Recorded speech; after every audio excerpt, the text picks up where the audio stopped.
Mga idol, mga ambasador sa iba't ibang bansa pumunta po kay VP Sara Duterte. Doon po sila pumunta, hindi po kay Pangulong Bongbong Marcos. Pakinggan po natin mga idol. Ilang mga leaders mula sa iba't ibang bansa ang bumisita sa tanggapan ng pangalawang Pangulo at nakipag-usap kay Vice President Inday Sara Duterte. Nag-courtesy call sa pangalawang Pangulo ang Minister of Foreign Affairs ng Republic of Singapore na si His Excellency Dr. Vivian Balakrishnan. Pinag-usapan ng dalawang leader ang pagpapalakas sa relasyon at pagtutulungan ng Pilipinas at Singapore sa larangan ng edukasyon. Mainit din na tinanggap ni Vice President Inday Sara Duterte ang Deputy Prime Minister of Rural and Regional Development of Malaysia, His Excellency Dato Sri Dr. Ahmad Zahid bin Hamidi. Sa kanilang pagpupulong, binigyan din ng dalawang leader ang kahalagahan ng regional cooperation sa pagtugon sa mga hamon na dulot ng illegal drug trafficking, partikular na sa maritime nations. Ang bumisita sa tanggapan ng pangalawang Pangulo, ang Deputy Prime Minister of Foreign Affairs and International Cooperation ng Kingdom of Cambodia na si His Excellency Sok Chenda Supia. Napagdiskusyonan ng dalawang leader ang pagpapaunlad ng relasyon ng dalawang bansa. Mainit na tinanggap ng pangalawang Pangulo si French Republic Ambassador Marie Fontanelle sa naging pagbisita nito sa tanggapan ng pangalawang Pangulo. Tinalakay ng dalawa ang pagpapaunlad sa bilateral relation ng Pilipinas at France. Bumisita din ngayon sa pangalawang Pangulo ang kinatawan ng Republika ng Italia na si His Excellency Marco Clemente. Ikinatuwa naman ni Vice President Inday Sara ang ibinigay na libro ng kinatawan ng Italia bilang paggunita sa ika-75 na taon ng Philippine-Italy bilateral relations. Ipinagpapasalamat naman ng pangalawang Pangulo ang patuloy na suporta na binibigay ng France sa maraming Pilipino. Bumisita rin kay Vice President Inday Sara ang bagong ambassador at head of delegation ng European Union sa ating bansa, His Excellency Mario Massimo Santoro.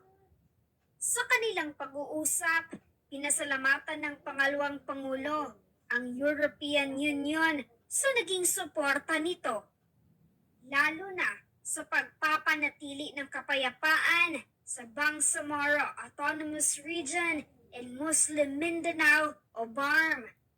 Magandang balita naman ang hatid ng non-resident ambassador ng Slovak Republic sa naging pagbisita nito sa pangalawang Pangulo. Ayon sa kinatawan ng Slovak Republic, plano nila na magbukas ng embahada sa lungsod ng Maynila upang mas mapagtibay ang ugnayan ng dalawang bansa. Isa sa mga bumisita sa tanggapan ng pangalawang Pangulo, si Great Britain at Northern Ireland Ambassador, Her Excellency Rob Buffis. Tinalakay ng dalawang lider ang mga programa at proyekto ng OVP at para sa mga Pilipino. Nagpalitan din sila ng mga makabagong ideya tungkol sa technical, vocational education training.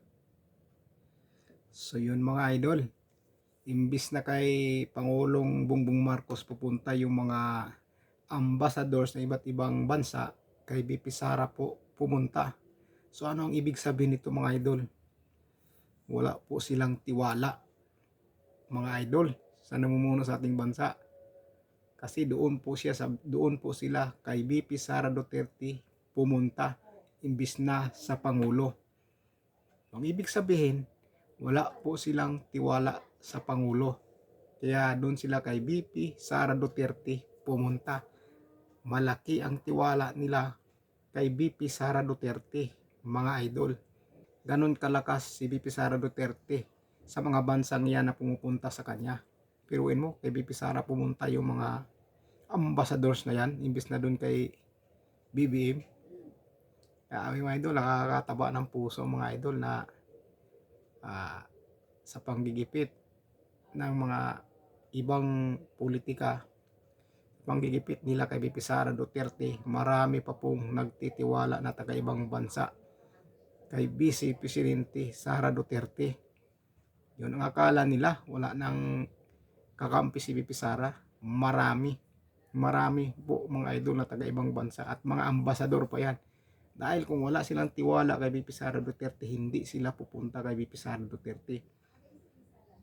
Ibig sabihin, napakalaki po ang tiwala nila kay BP Sara Duterte. Malaki ang tiwala nila kaysa sa ating Pangulo.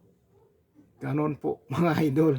Kaya pahiya po dito si Pangulong Bongbong Marcos sa mga ginagawa nitong mga ambassadors na to.